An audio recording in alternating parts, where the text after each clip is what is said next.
এই ধরনের ভাষা কখনো প্রয়োগ করো না। যদি প্রয়োগ করো তার ফল কিন্তু ভালো হবে না। শ্বশুর মশাই, আপনি আমাকে চোখ রাগাবেন না। কি হচ্ছে কি গিনি? কি হচ্ছে কি? আরে বাবা, এত চিৎকার চেঁচামেচি কিসের? মেহেক, মেহেক তুই এখানে? না মানে ওকে এখানে,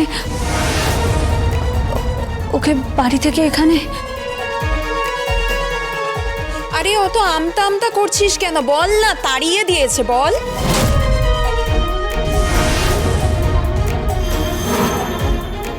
হ্যাঁ, আমাকে আমাকে তাড়িয়ে দিয়েছে বাড়ি থেকে, কিন্তু কিন্তু গীতা বৌদির কিছু হলে আমি নিজেকে কিছুতেই ক্ষমা করতে পারবো না। কিছুতেই না, কিছুতেই ক্ষমা করতে পারবো না। গীতা বৌদি কোথায়? হ্যাঁ, গীতা বৌদি কোথায়?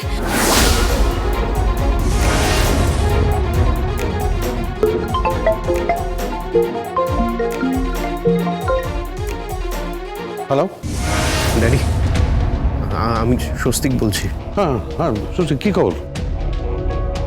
ড্যাডি, কি কি কি? একটা গোপন খবর তোমাকে দিচ্ছি।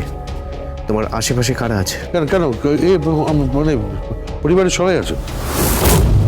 পরিবারের সবাই। তুমি একটু ওখান থেকে সরে এসো। কেন? প্লিজ ড্যাডি, তুমি একটু ওখান থেকে সরে এসো। ঠিক আছে। কি হলো বর্দা, কোথায় যাচ্ছ তুমি? না, ওই একটা কনফিডেন্সিয়াল একটা কল আছে, আমি সেটা। হ্যাঁ হ্যাঁ, কি হয়েছে কি? ড্যাডি, গীতা হসপিটালে। কি বলছিস কি? হ্যাঁ, ওকে প্রায় মেরেই ফেলেছিল। ঠিক সময়ে না পৌঁছাতে পারলে ওকে মেরে ফেলে দিত আজকে। ধীমান সেনের লোকরা ওকে মারার চেষ্টা করেছিল ড্যাডি। কি বলছিস কি? কি বলছিস? আমি আর তুই, গীতা, তুই কোথায়? হাসপাতালে আছি আমি, ওর সামনেই আছি। অক্সিজেন চলছে, ব্লাড চলছে, স্যালাইন চলছে। একটু আগেই ব্রেন স্ক্যান করা হয়েছে। মাথায় প্রচন্ড চোট পেয়েছে বাবা। কথা বলছে? না, এখনো জ্ঞান আসেনি, অজ্ঞান আছে। এই থানায় ফোন করেছিলি?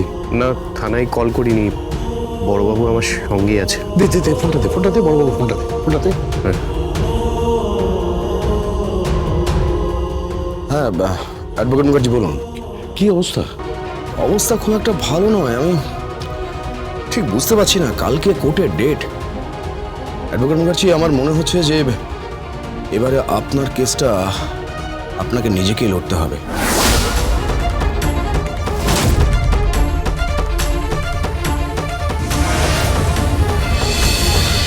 গীতা এলএলবি সোম থেকে রবি প্রতিদিন সন্ধ্যে 6:30টায় স্টার জলসায় ও ডিজনি প্লাস হটস্টারে।